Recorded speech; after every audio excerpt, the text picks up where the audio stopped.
Fellow right there who organized this whole thing and pretended to be a real reporter doing a real interview with a handgun in a holster.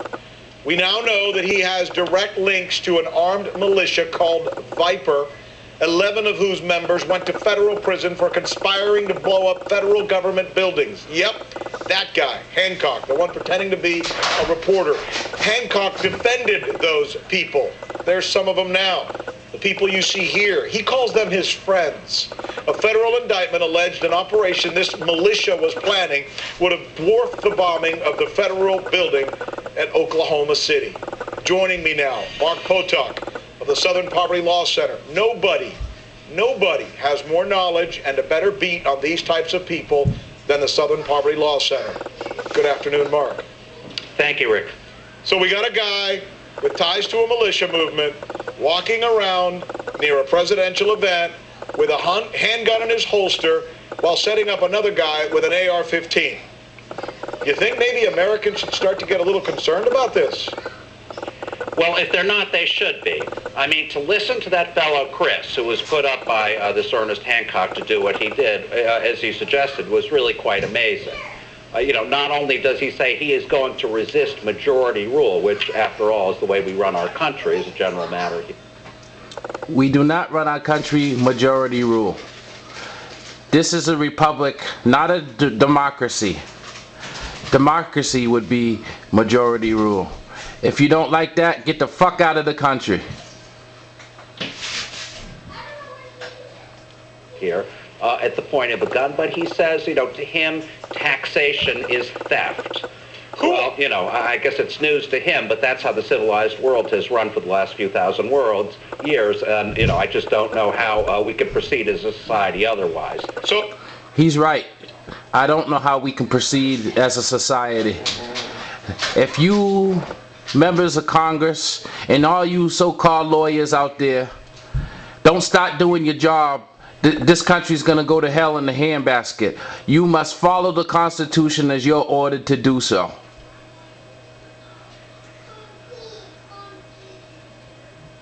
It is really quite a remarkable through line from the militias and the thinking of the militias to some of the people we're seeing coming out in these town halls. Let's talk about... Who are some of these people? You keep trying to make it on these networks. It's about, oh, they're white supremacists and these militias is this group and that group. You've got a lot of people angry out there, you media. You got a lot of people angry from all backgrounds and all walks of life because you do not follow the Constitution, because you're hijacking the Constitution to serve your own purposes and to tear down everything that this country was founded on. This militia, because I understand Hancock wasn't specifically a member of the Viper militia, but he certainly befriended them and defended them. Did he not? Tell us who the Viper militia are. Well, the Viper militia, which... What difference does it make somebody's association? People associate with people from all walks of life all the time. If he defends them, isn't that his right to defend them? An attorney can take on any client that he chooses. So what's so wrong with that?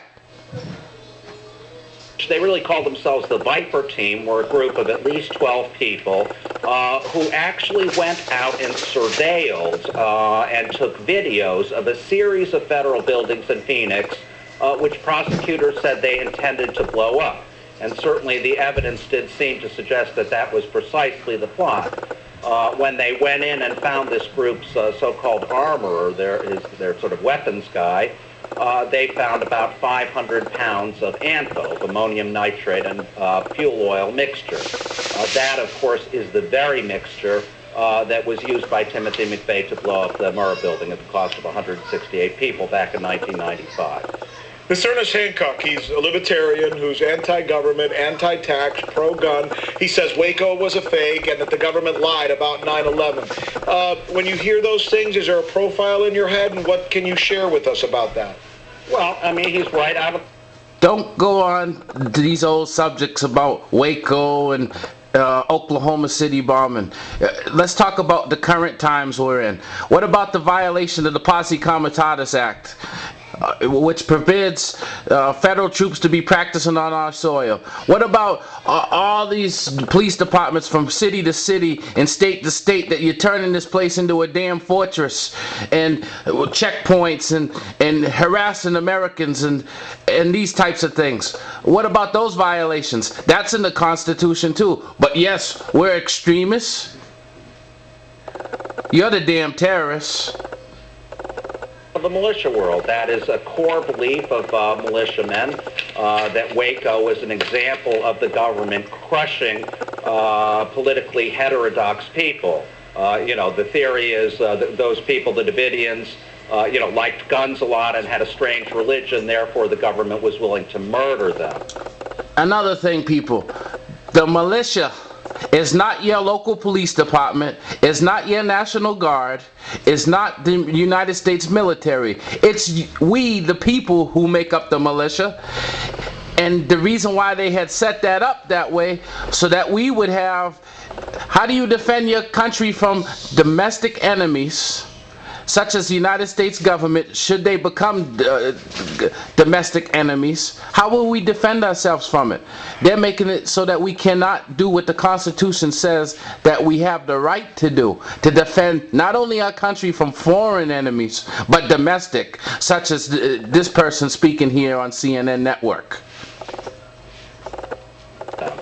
I should say, Rick, that I covered from beginning to end, the first day to the last, as a reporter, the Waco siege, and that is simply false. It's a lie. It's a conspiracy theory that is based on absolutely nothing. The idea that federal agents, murdered people in that building is simply ludicrous. One final question. How is it, or forget the how, is it something that you've seen a pattern of, where some of these people are somehow marrying or melding their way into these Tea Party events, and is that disconcerting for you? I think it's very disconcerting. This compassion, so he's back home, instead of locked up behind bars. Many relatives of the...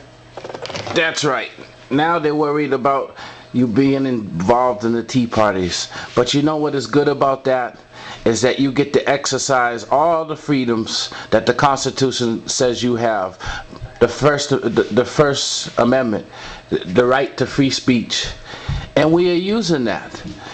And so there should be no problem with you being involved in the town hall or Tea Parties. You're Americans. You have a right to speak. You have a right to do these things. Do not let these people take your freedoms that it says that you were allowed to have. You tell them, we're not asking for